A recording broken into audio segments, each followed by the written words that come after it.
কারোর সাথে নিয়ম করে কথা না বলাই ভালো। কথা বললে মায়া বাড়ে।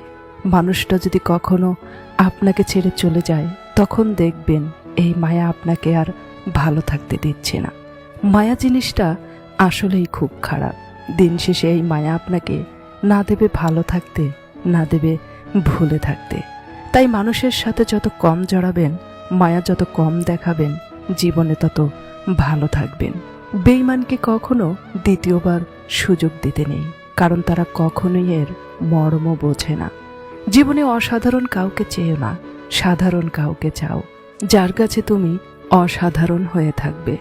শত চেষ্টা করেও যদি কাউকে ভুলতে না পারেন, তাহলে বুঝে নেবেন যে হয়তো তাকে আপনি খুব ভালোবাসেন, নয়তোবা তাকে খুব বেশি ঘৃণা করেন।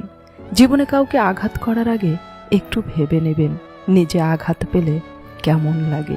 মনে রাখা উচিত, জীবনে কাউকে কাঁদিয়ে খুব বেশি দিন ভালো থাকা যায় না। যাকে যত বেশি আপন ভাববে, সে তত বেশি কষ্ট দেবে, আজ হোক কিংবা কাল। প্রিয় মানুষের সাথে কথা হোক বা না হোক, তাকে দেখার মাঝেও অন্যরকম একটা শান্তি আছে। প্রথম প্রেম সত্যি হয়, তবে সেটা ভুল সময়ে ভুল মানুষের সাথে হয়। সম্পর্কের তৃতীয় ব্যক্তির আগমন হলে সে সম্পর্ক কখনোই দীর্ঘস্থায়ী হয় না। সঠিক মানুষ পাশে থাকলে ভালোবাসা আসলেই সুন্দর।